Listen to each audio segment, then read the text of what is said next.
موجودہ دنیا میں کہ جب ہر وقت ہر جگہ مسائل اور مشکلات نے ہر ایک کو گھیر رکھا ہے، ایک بری خبر سے طبیعت بحال نہیں ہوئی ہوتی کہ دوسری خبر سننے کو مل جاتی ہے۔ تو ایسے میں ہم خود کو کیسے اطمینان اور قرار کے ساتھ رکھ سکتے ہیں؟ اس کا واحد درست حل ہے خود کو حال میں رکھنا۔ لمحے حال میں خود کو موجود رکھنا، مائنڈفل رہنا محض کوئی فلسفیانہ بات نہیں جیسا کہ اکثر لوگ سمجھتے ہیں، بلکہ ایک مؤثر تدبیر اور طاقتور عمل ہے۔ خاص کر آج کے تیز رفتار دور میں اس صلاحیت کی ضرورت کہیں زیادہ بڑھ گئی ہے۔ یاد رکھیں، ہماری زندگی میں زیادہ تر تکلیفیں اور پریشانیاں خود مسئلے یا چیلنج سے نہیں آتی، بلکہ اس کے خلاف ہمارے رد عمل پر ہماری تکلیف اور پریشانی کا انحصار ہوتا ہے۔ یعنی ہمارا ذہن اس مسئلے یا مشکل پر کیسی مزاحمت کرتا ہے، کتنی مزاحمت کرتا ہے۔ چنانچہ جب ہم کسی مسئلے، چیلنج یا مشکل صورتحال پر خراب، ناانصاف، بری وغیرہ ایسے الفاظ کا ٹھپا لگاتے ہیں تو ہمارے اندر لاشعوری طور پر فوراً ایک تناؤ پیدا ہوتا ہے۔ یہ اندرونی تناؤ بیرونی واقع یا تجربے سے کہیں زیادہ ہمارے اندر کی توانائی کو ختم یا کمزور کر ڈالتا ہے۔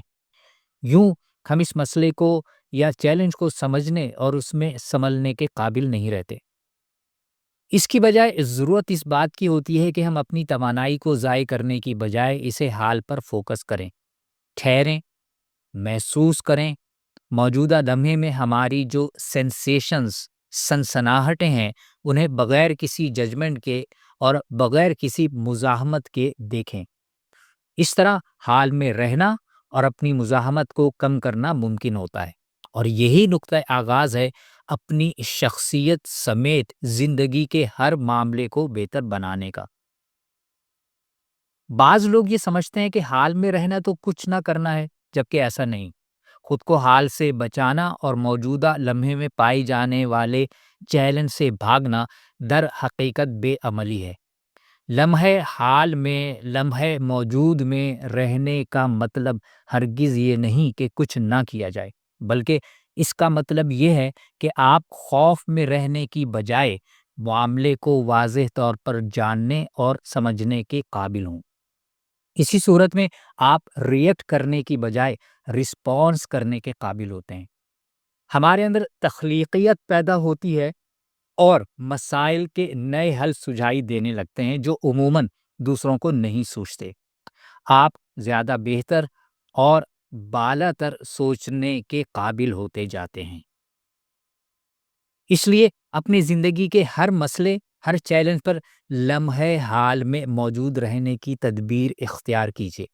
یہ مسئلہ ذاتی ہو یا خاندانی، کاروبار کا ہو یا پیسے کا یا جذباتی چیلنج ہو، ہر حال میں رہنے سے ہم اپنی توانائی کو ضائع ہونے سے بچاتے اور اس کو درست جگہ مرکوز کرتے ہیں۔ ہر حال میں رہنے سے ہم اپنی توانائی کو ضائع ہونے سے بچاتے اور اسے درست جگہ مرکوز کرتے ہیں۔ اب آپ مجھ سے سوال کر سکتے ہیں کہ لمحے حال میں کیسے رہا جائے؟ کیا باقاعدہ مراقبے میں رہیں؟ ہر وقت مراقبے میں رہیں؟ لمحے حال میں رہنا ایک مؤثر عمل ہے، اور اس کے لیے آپ کو چند چھوٹے چھوٹے کام کرنے ہوں گے۔ نمبر 1، جب اسٹریس پیدا ہو تو پوری توجہ سے سانس لیجئے، گہری سانس۔ نمبر 2، جب آپ کو اندازہ ہو کہ آپ کسی معاملے میں ضرورت کے بغیر ججمنٹ کر رہے ہیں تو اس ججمنٹ کو چھوڑ دیجئے اور حقیقت پر مبنی جائزہ لیجئے۔ تیسرے، جب بے یقینی کی کیفیت پیدا ہو، کسی بھی وجہ سے پیدا ہو، کسی بھی معاملے میں ہو، خود کو لمحے حال میں لائیے، کم از کم کوشش تو ضرور کیجئے۔ ہر بار بار جب آپ یہ چھوٹے چھوٹے اقدامات کریں گے تو آپ کے اندر لمحے حال میں موجود رہنے کی قوت بڑھتی جائے گی۔ آپ حالات کے رحم و کرم پر نہیں رہیں گے، بلکہ آپ کو احساس ہو جائے گا کہ آپ اپنے موجودہ حالات کو بدلنے کے لیے بہت کچھ کر سکتے ہیں۔